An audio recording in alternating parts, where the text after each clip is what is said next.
Hey everyone, and welcome to How Cash Works. 2026 is being framed as the year homebuyers finally get relief. After years on the sidelines, many would-be homebuyers believe 2026 could be their moment. Interest rates are expected to come down, central banks are signaling easing, liquidity is slowly returning to the system. For people who've been waiting, this feels like the turning point. And to be clear, they may not be wrong. There could be a window where prices soften, a brief gap where higher borrowing costs give way to lower monthly fees, and sellers lose some leverage. On paper, that sounds like the opportunity buyers have been waiting for. But here's where the mistake happens. When the rates fall and the money printer turns back on, demand almost always returns faster than supply can respond. More buyers enter the market at the same time, inventory doesn't suddenly increase, construction doesn't accelerate overnight, immigration and population growth do not pause. So any price relief is usually narrow, short-lived, and once demand overwhelms supply again, prices are forced back up. That is the risk of waiting for the perfect moment. Every month you wait to buy a house, your cash savings lose purchasing power.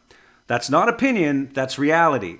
According to Harvard Joint Center for Housing Statistics, the latest reports indicate that the U.S. home price index is 47% higher than it was in early 2020. It's safe to say that the median home price in North America has climbed roughly 40% since 2020. Meanwhile, the average savings account earns less than 0.5% annually. The math is brutal. Your down payment fund is shrinking in real terms while you try to grow it. But here's what most financial gurus won't tell you. There's a legal, proven method that lets first-time buyers get into the market sooner, often with payments covered entirely by rental income. It's called house hacking, and it's been quietly building wealth for ordinary people for decades. By the end of this video, you'll understand exactly how it works, why it's particularly effective under current conditions, and the specific risks you need to evaluate before making a move. If you're serious about building wealth, hit subscribe. We break down the mechanics of money here on How Cash Works. Let's establish what's actually happening in housing markets. Between 2020 and 2024, central banks in both the US and Canada raised interest rates aggressively to combat inflation. The Bank of Canada's overnight rate went from 0.25% to over 5%, and the Federal Reserve in the US followed similar trajectory. This was the fastest rate hiking cycle in 4 decades. The structural effect was that borrowing became expensive. Mortgage rates that hovered around 2 to 3% shot up past 6 and 7%, and monthly payments on the same house effectively doubled for some homeowners. Here's what didn't happen. Home prices didn't crash. In most markets, they plateaued or dipped slightly and then stabilized. The correction many expected never materialized at scale.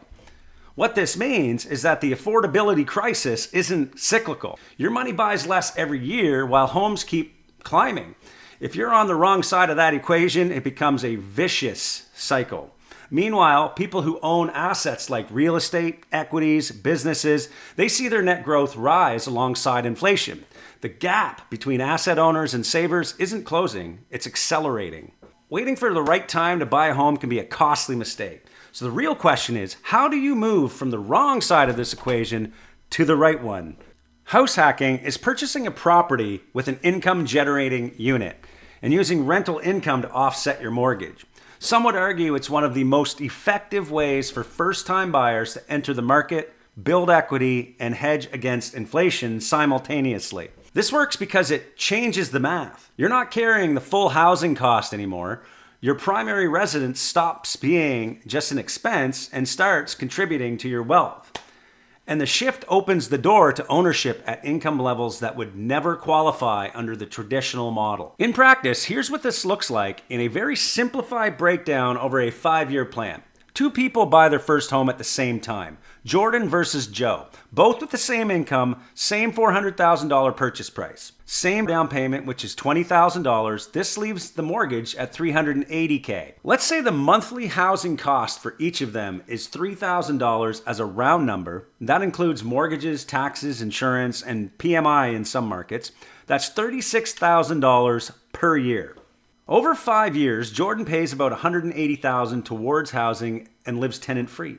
Some of that goes to principal, most of it goes to interest, and he picks up some appreciation in the home's value. Using average numbers, that leaves Jordan with about $143,000 in equity.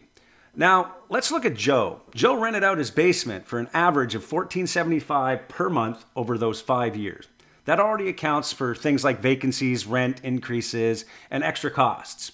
Over 5 years, Joe keeps roughly $17,700 a year from rent that Jordan didn't. That adds up to about $88,500 in extra cash flow.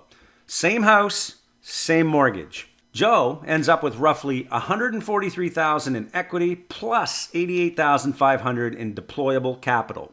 At this point, Joe has options. He can look for another home and repeat the same approach, or he can move into a new place and live tenant-free while the first property largely supports its own costs. Because the rental income offsets most or all of the original housing expense, Joe's personal financial obligations are lower than they would be otherwise, which can improve his ability to qualify for a second purchase under typical lending rules. Now, let's be clear, this is a simplified example. It doesn't account for certain things like repairs, vacancies, tax changes, rate shifts, or bad tenants, all of which I've personally dealt with. This isn't passive, it isn't guaranteed, and it isn't for everyone. But structurally and mathematically, this is why house hacking can work.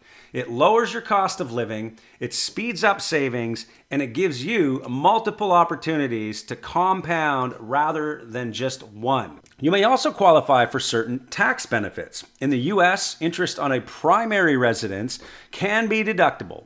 In Canada, if you rent out part of the home you live in, you can deduct the portion of expenses related to the rental area. Now, there may be additional tax advantages depending on your situation. Check with a qualified tax professional, and before acting on any advice from a guy on YouTube, make sure you talk to a professional. So, third, this is my favorite part because this is where inflation works for you instead of against you. So, when you own real estate, your mortgage is locked in dollars that never change. You owe the same number on paper even as time passes, but inflation pushes prices up. That usually hurts people except asset owners. As inflation rises, home values rise with it, and so does rent. You now essentially have pricing power. So while the value of your house and the income it can produce go up, the debt stays the same.